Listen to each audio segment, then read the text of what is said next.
Od nekdaj so Romi, ljudstvo z Jutrovega, živeli kot nomadi, brez domovine, čeprav so jo v svojih sanjah vedno iskali. A bolj ko so iskali, dlje so bili od svojih sanj. Razkropljeni med narodi so izgubljali stik z izvorno kulturo in jezikom. Med Romi, ki so se odločili, da delček sanj prikličejo v življenje, se posebej odlikuje Jožek Horvat Muc. Čeprav je bilo v okolju, iz katerega izhaja, spoštovano le izkušenjsko učenje, je ubral drugačno pot. Pridobil je poklic, pri tabornikih se je naučil mnogih uporabnih veščin in vodenja, bil nogometni trener in sodnik ter inštruktor karateja.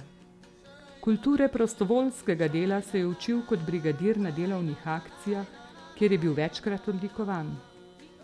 Na Dunaju je študiral romologijo in postal inštruktor za romski jezik. Učna pot pa ni bila sama sebi namen.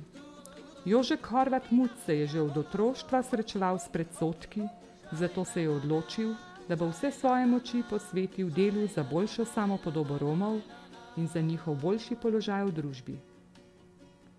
Ker romskega jezika dotlej ni nihče poučeval, je odšel po znanje v tujino in postal učitelj. Kjer učnih poti ni bilo, jih je ustvaril sam. Vodi jezikovne tečaje in delavnice doma in v tujini. Poučuje na Ljudski univerzi Murska Sobota, v osnovnih šolah, na pedagoški fakulteti in na fakulteti za družbene vede v Ljubljani. Zunaj Slovenije pa deluje v Avstriji, na Češkem in Madžarskem.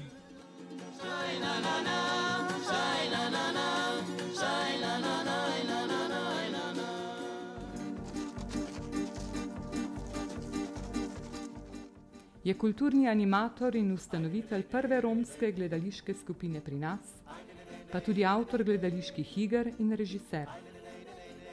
Sooblikuje radijsko oddajo Romskih 60 minut in televizijske romske razglede. Romski jezik in kulturo neguje tudi kot urednik različnih publikacij in organizator mednarodnega romskega tabora. Predseduje društvu Romani Union, ki ga je ustanovil leta 1992, skrbi za večjo kulturno samozavest in odprtost romske skupnosti navzven, s tem pa tudi za boljšo sprejetost Romov v družbi. Jožek Horvat Muc je predsednik Zveze Romov Slovenije in član parlamenta Svetovne romske organizacije.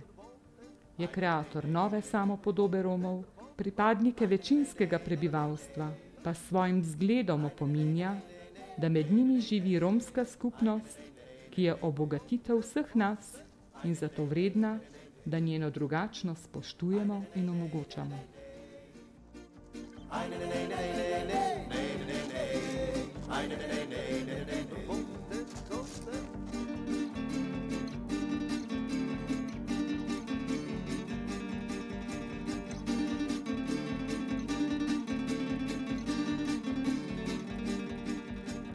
Krasten gre popiti po mendura, mal šunam, počavore Andi Vuja Lenke.